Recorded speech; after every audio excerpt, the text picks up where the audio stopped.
Hello बच्चों, इस video में भी एंड में आपको एक क्वेश्चन मिलेगा, सॉल्व कीजिए और यही कमेंट बॉक्स में उसका आंसर आप बताइए कि क्या होगा। ठीक है, तो लास्ट लेक्चर तक मैंने आपको बताया था कि किसी भी ट्रेपेजियम का एरिया का फॉर्मूला क्या होता है, कैसे किसी ट्रेपेजियम का एरिया हम लोग फाइंड करते हैं। आज आगे बढ़ते हैं हम लोग और मेंसुरेशन का ही अगला पार्ट करते हैं, that is area of quadrilateral. Area of कोई भी क्वाड्रिलैटरल क्या होता है।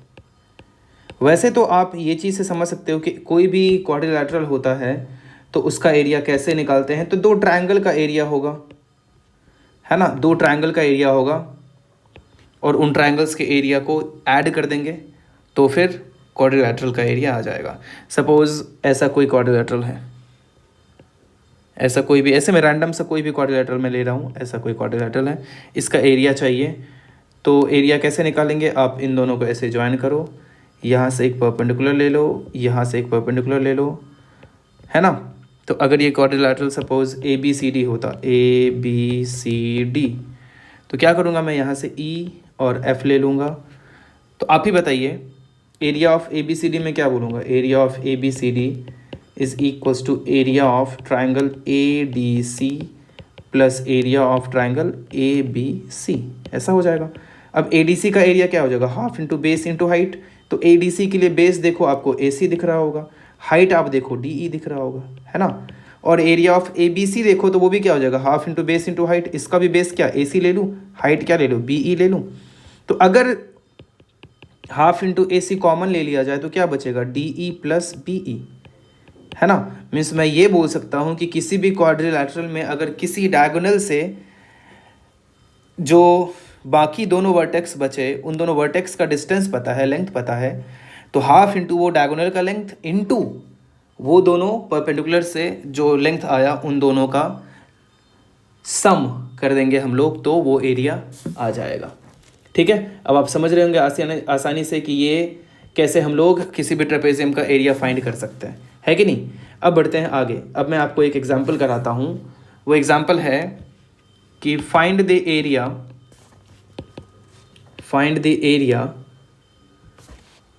of a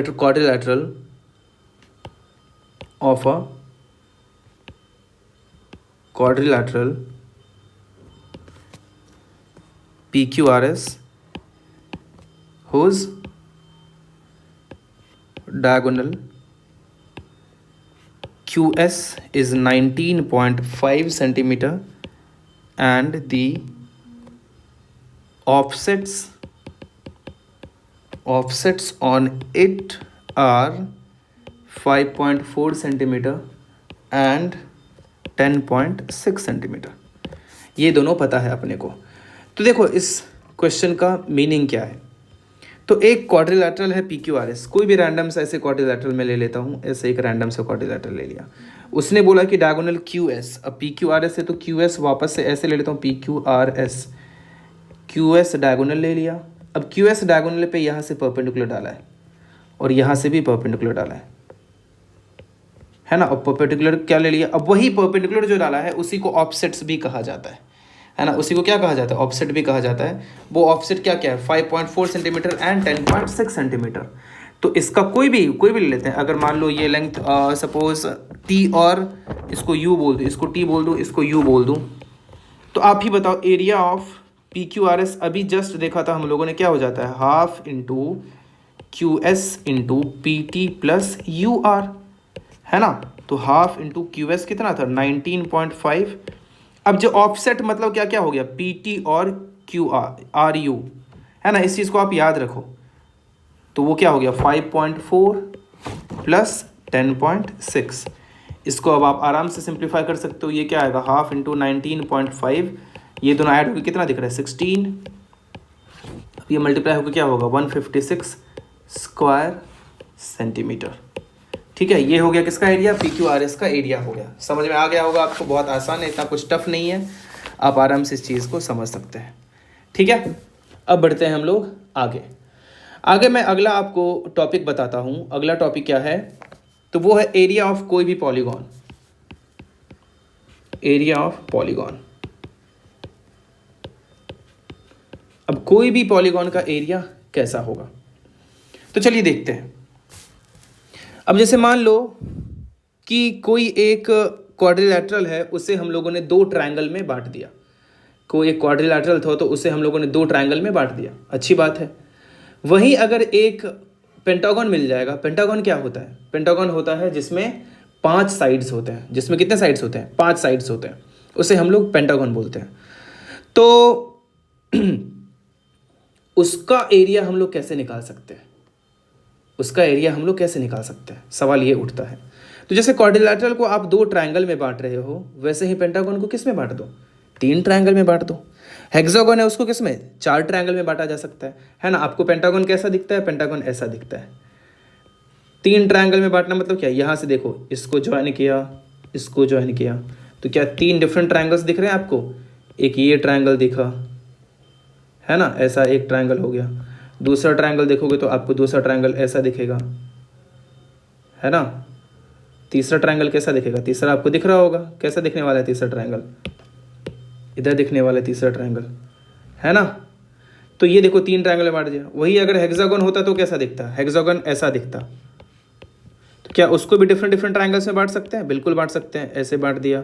मीन्स मैं आपको बस ये बताना चाह रहा हूँ कि जितने भी डिफरेंट ट्रायंगल्स हो, आप आराम से ट्रायंगल का एरिया का यूज़ करके उन सब को ऐड करके इन डिफरेंट, मतलब ये जितने भी अलग अलग ट्रायंगल आए, उन सब के एरिया को ऐड करके आप इस जो भी पॉलीगॉन हो उनका एरिया निकाल सकते हो, कोई दिक्कत नहीं है। देखो इतने सारे डिफरेंट ट्रायंगल मैंने अलग अलग कलर में किया है आपको, उन सारे कलर के एरियाज़ को ऐड करो तो पूरा जो भी पॉलीगॉन बनेगा उसका एरिया आ जाएगा। अब उन सब का एरिया निकालने के लिए क्या करना पड़ेगा? एक ही चीज़ है, half into base into height. ये पता होना चाहिए, half into base into height, ठीक है। मतलब सबका अलग अलग से हाइट गिवन होना चाहिए, तो हम लोग आराम से बता सकते हैं। तो चलिए इसका मैं आपको कुछ एग्जाम्पल के थ्रू बताता हूँ कि कैसे एग्जाम्पल के थ्रू ये क्वेश्चन किया जा सकता है। तो चलो देखो, पहला एग्जाम्पल लेते हैं पॉलीगॉन के एरिया का। तो in the given figure the dimensions are given in meters। Meter में सारे डायमेंशंस गिवन है।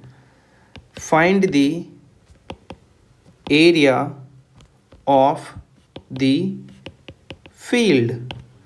अब देखो फील्ड कैसा दिख रहा है? फील्ड कुछ ऐसा दिख रहा है, ऐसा एक लाइन है, ऐसा एक लाइन है, ऐसा एक लाइन है, ऐसा एक लाइन है, ठीक है।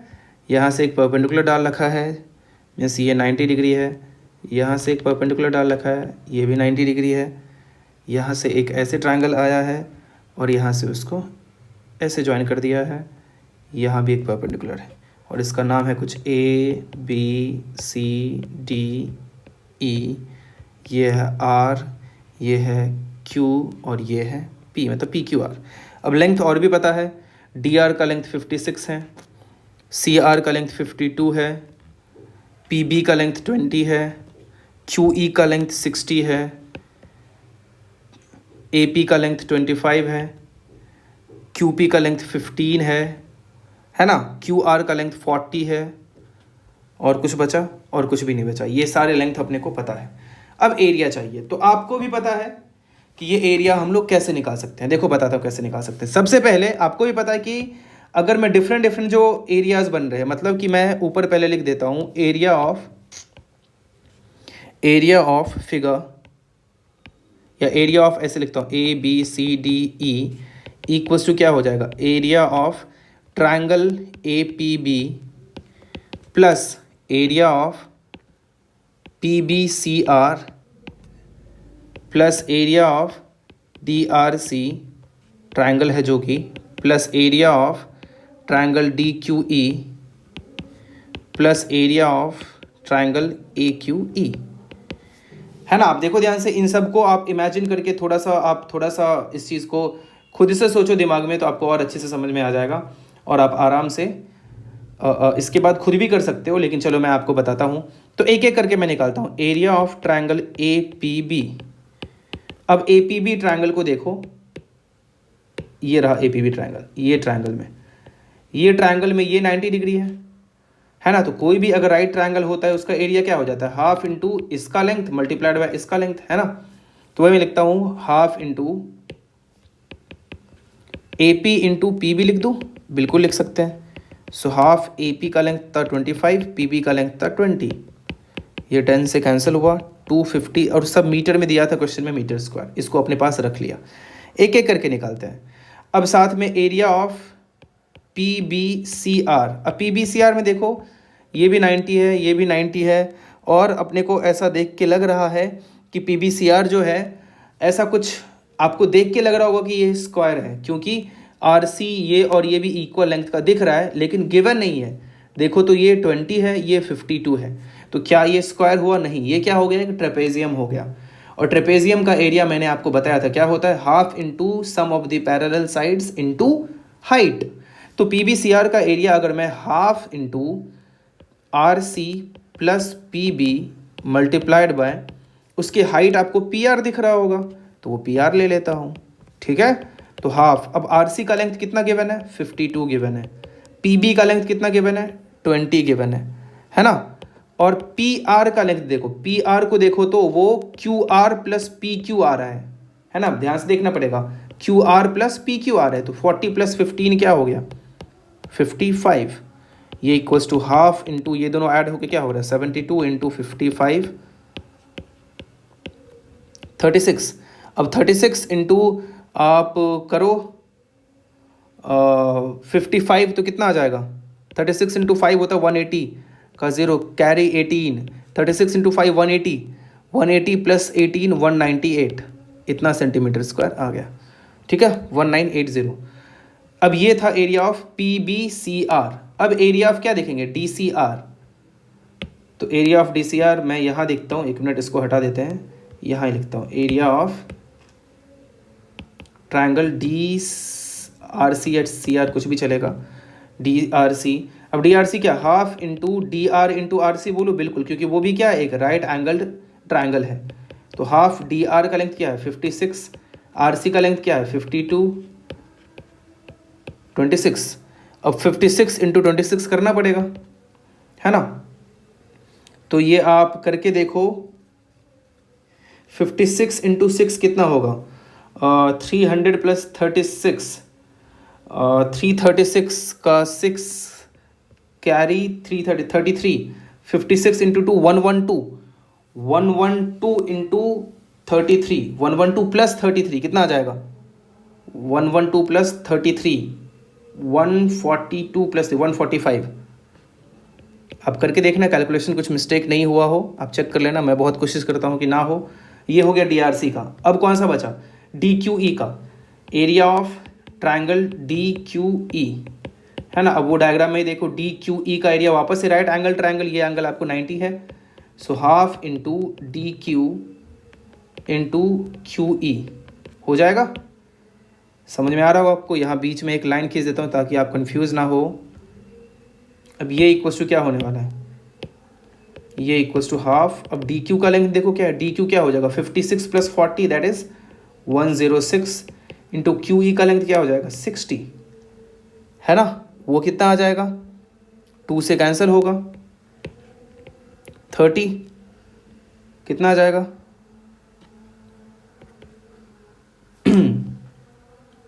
मैंने कुछ गलत लिख दिया क्या? डी क्यू का लेंथ 56 प्लस 40 होने वाला है, जो कि कितना होगा? मैंने गलत 106 लिख दिया, वो कितना हो जाएगा? 96, है ना। हो जाता है कभी कभी 96, तो 02880 मीटर स्क्वायर। थोड़ा सा मेहनत वाला काम है। एक बचा है ट्रायंगल ए क्यू ई का area, area of triangle A Q E. अब ए क्यू ई का एरिया भी देखो ध्यान से, ए क्यू ई क्या है? हाफ इंटू ए क्यू इंटू क्यू ई हो जाएगा, बिल्कुल हो जाएगा, हाफ इंटू ए क्यू इंटू क्यू ई। तो हाफ ए क्यू का लेंथ देखो कितना है? ए क्यू इज 25 प्लस 15, है ना। A P plus Q P होगा ना, 15 प्लस 25, 40 इंटू क्यू ई का लेंथ देखो कितना दिख रहा है? 60। अब हो गया, तो कितना आ गया? 1200 मीटर स्क्वायर। अब सब हो चुका है। अब वापस से मैं लिखता हूँ area of A B C D E. क्या क्या था? यहाँ से देखना स्टार्ट करता हूँ। A B C D, A P B, area of A P B, area of triangle A P B, plus area of triangle नहीं था, क्या था, PBCR, एक ट्रेपेजियम है, प्लस एरिया ऑफ PBCR के बाद DRC, triangle DRC, plus area of DRC के बाद DQE, triangle DQE, plus area of AQE। ये कितना हो जाएगा, APB is 250 metre square, BCR is, नहीं BCR नहीं था, क्या था, PBCR था, यहाँ PBCR है, PBCR करिए 1980, फिर DRC, यहाँ सेंटीमीटर लिख दिया, मीटर होना चाहिए, DRC is 1456 metre square, plus थोड़ा लेंदी हो गया लेकिन ठीक है, अब स्टार्ट किया, अब होने वाला है 2880 मीटर स्क्वायर, प्लस अब AQE का एरिया देखो 1200 मीटर स्क्वायर, यहीं किसी तरह एडजस्ट कर देते हैं मीटर स्क्वायर। अब ये सबको ऐड करके देखो तो 6 इधर दिख रहा है मुझे, 006006, 08 13 21 plus 5 26, carry 2 plus 2 4 plus 8 12 plus 4 16 plus 9 25 plus third वाला है ना 2, 25 प्लस 2 27 का 7 carry 2 plus 1 3 plus 2 5 plus 1 6 plus 1 7 7766 metre square. Check कर लेना, इतना ही आंसर आना चाहिए। ठीक है, आप लोग खुद से कीजिए, नहीं होता है तो ही सोल्यूशन देखिए, मैंने बहुत अच्छे से यहाँ पे किया है, तो आप इस क्वेश्चन को समझो कि इस टाइप के क्वेश्चन को कैसे किया जा सकता है।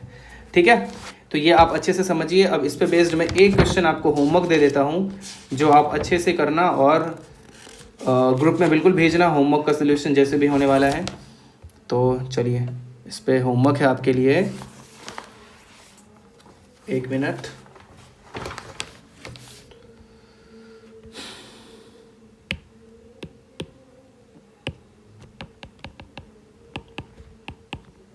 होमवर्क है, find the area of the field ABCDEF shown in figure APBQDRES are perpendiculars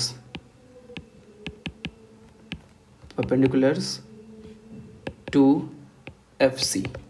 diagram कुछ ऐसा है, एक लाइन है ऐसा, और ऐसे एक लाइन गया है,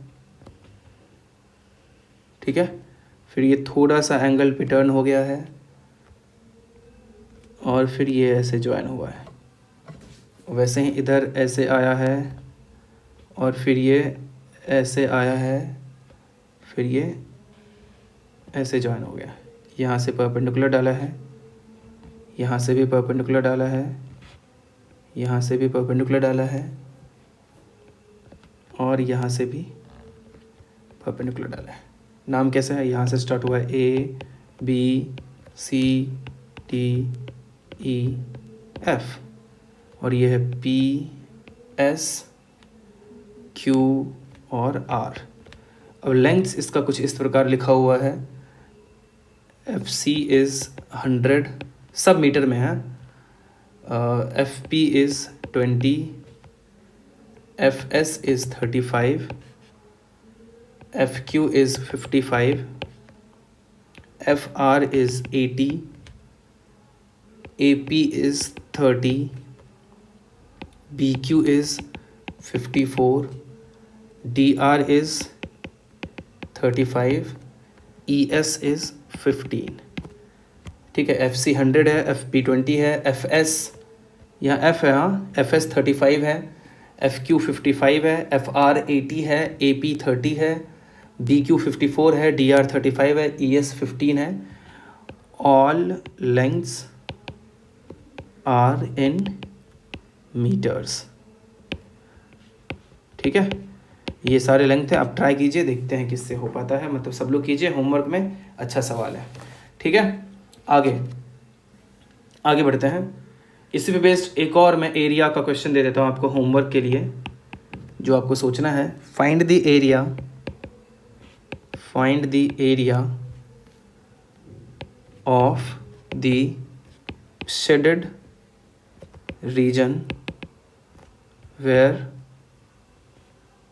angle BAP is 90 degree and angle CDP is also 90 degree.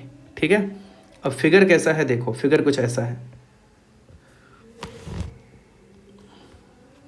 इधर एक एंगल आया है, इधर भी एक एंगल है, मतलब यहाँ पे एक 90 ही बन रहा है, आपको मैं बाद में दिखा दूंगा। ऐसे गया है और फिर ऐसे इन दोनों को ज्वाइन किया है। Lines are A B C D P Q R।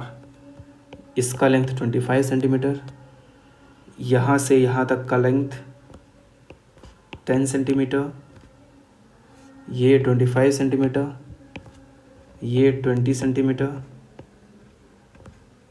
यहाँ से यहाँ तक का लेंथ। ठीक है, और नीचे 50 सेंटीमीटर।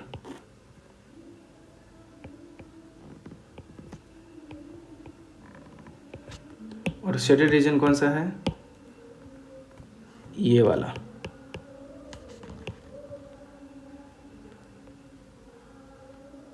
ये शेडेड है, इसका एरिया प्लस इसका area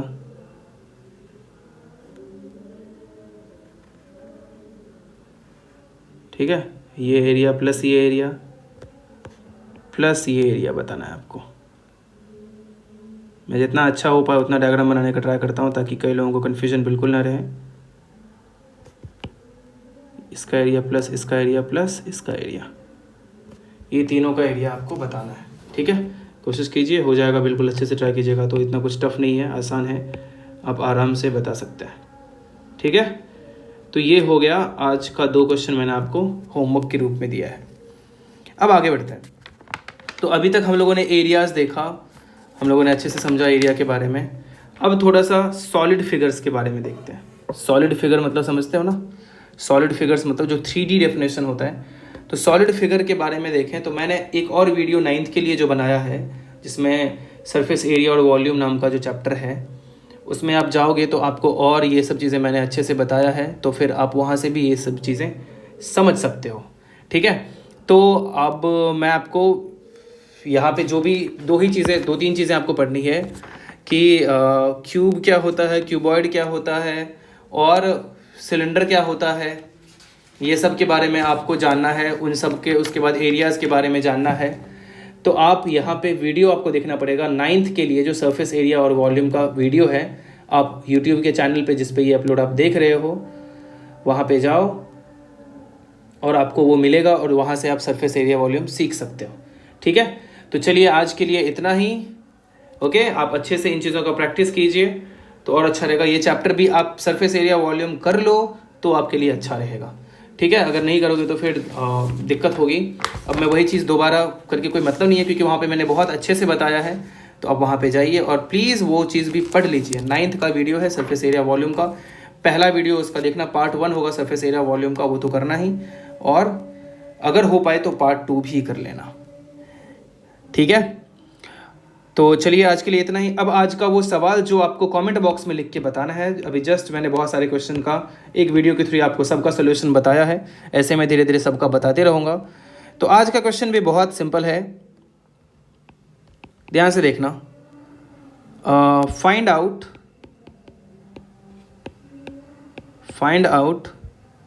A + B + C + D such that AB into CB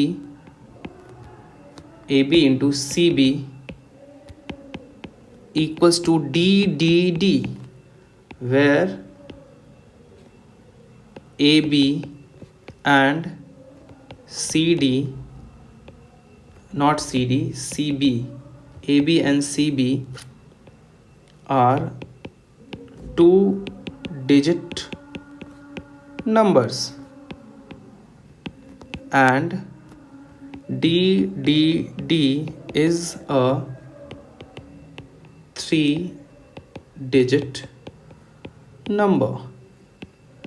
अब आपको कई बार इस क्वेश्चन में आपको अच्छे से समझ में नहीं आया तो मैं बता देता हूँ. अब बोला ए बी और सी बी 2-digit नंबर है. अब देखो यहाँ ए बी सी बी मतलब दोनों नंबर का जो यूनिट डिजिट होने वाला है दोनों इक्वल होने वाला है. मतलब अगर मान लो ए बी का वैल्यू 68 है तो सी बी का वैल्यू में भी बाद में 8 ही आना चाहिए, पहले अब कुछ भी हो सकता है. और इन दोनों को मल्टीप्लाई करके डी डी डी मतलब कि अगर यहाँ पे 7 आ रहा है तो बाकी दोनों पे भी 7 ही आना चाहिए. डी डी डी मतलब कि तीनों डिजिट सेम है और यहाँ पे ये डिजिट और ये डिजिट इक्वल है. ऐसा कुछ सवाल है. ठीक है, इसके बारे में सोचो और बताओ इसका आंसर क्या होगा. और ट्रायल एंड एरर मत करना कि वैल्यू देख के रख के देख रहे हैं, वो लास्ट में बिल्कुल करना है. उससे पहले कुछ और अच्छा ढंग का ट्राई करो और ये ढंग के मेथड से ये क्वेश्चन हो जाता है. ठीक है, बहुत अच्छे से अटेम्प्ट करो और आपको बहुत फ़ायदा होगा. ओके, बहुत अच्छा खासा टाइम दो इस क्वेश्चन में. ओके, तो चलिए आज के लिए इतना ही. Bye bye.